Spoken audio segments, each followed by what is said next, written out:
Hello നമസ്കാരം. നിങ്ങളുടെ മനസ്സിലൊരു യെസ് ഓർ നോ ചോദ്യമുണ്ടെങ്കിൽ ആ ചോദ്യം ചിന്തിക്കുക. അതിനുശേഷം ഞാൻ നിങ്ങൾക്ക് 2 കാർഡ്സ് സ്ക്രീനിൽ പ്രസന്റ് ചെയ്യുന്നതാണ്. ആ 2 കാർഡ്സിൽ ഒന്ന് ഇൻറ്റ്യൂട്ടീവ്ലി തിരഞ്ഞെടുക്കണം. കാർഡ് 1 നമുക്ക് കിട്ടിക്കഴിഞ്ഞു. ഈ കാർഡ് 2 ഏതാണെന്ന് നോക്കാം. Okay, card 2. ഇതിലൊന്ന് നിങ്ങൾ ഇൻറ്റ്യൂട്ടീവ്ലി തിരഞ്ഞെടുക്കണം.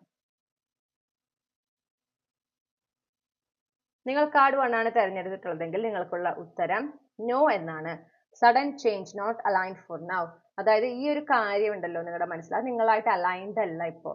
അത് നിങ്ങളുടെ ലൈഫിലേക്ക് വന്നാൽ നിങ്ങൾക്ക് ഡിസാസ്റ്റർ ആണ് ഉണ്ടാവുക. ഈ പിക്ചറിൽ കാണുന്ന പോലെ ഡിസാസ്റ്റർ ആണ് ഉണ്ടാവുക. നിങ്ങൾ ഒരുപാട് എഫേർട്ട് എടുത്താലും അത് നിങ്ങൾക്ക് അനുകൂലമായിട്ട് കാര്യങ്ങൾ നടക്കില്ല എന്ന് മാത്രമല്ല, നിങ്ങളെ കൂടുതൽ വേദനിപ്പിക്കുകയും ചെയ്യും. ഓക്കെ, അപ്പൊ അതുകൊണ്ട് ഇത് നോ ആണ് നിങ്ങൾക്കുള്ള guidance.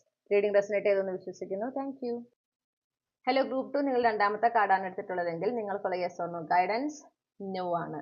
Break free, this path leads to entrapment. ഇത് ഒരു തരത്തിലെ ഒരു അഡിക്ഷൻ ആയിട്ട് മാറാൻ സാധ്യതയുണ്ട്. ഓക്കെ, അല്ലെങ്കിൽ ഒരു ഒബ്സഷൻ ആയിട്ട് മാറാൻ സാധ്യതയുണ്ട്. അത് ഒട്ടും ഹെൽത്തി അല്ല. അപ്പൊ അതുകൊണ്ട് തന്നെ അതിലേക്ക് പോവരുത്. നിങ്ങൾ അതിൽ ട്രാപ്ഡ് ആകാൻ സാധ്യതയുണ്ട്. ഇപ്പൊ തന്നെ അതിൽ നിന്ന് പിന്നോട്ട് പോരാൻ, അതിൽ നിന്ന് പിന്തിരിഞ്ഞു പോരാനാണ് യൂണിവേഴ്സ് നിങ്ങളോട് ആവശ്യപ്പെടുന്നത്. അപ്പോൾ ഇതാണ് നിങ്ങൾക്കുള്ള ഗൈഡൻസ്. റീഡിംഗ് റെസനേറ്റ് ചെയ്തെന്ന് വിശ്വസിക്കുന്നു. Thank you.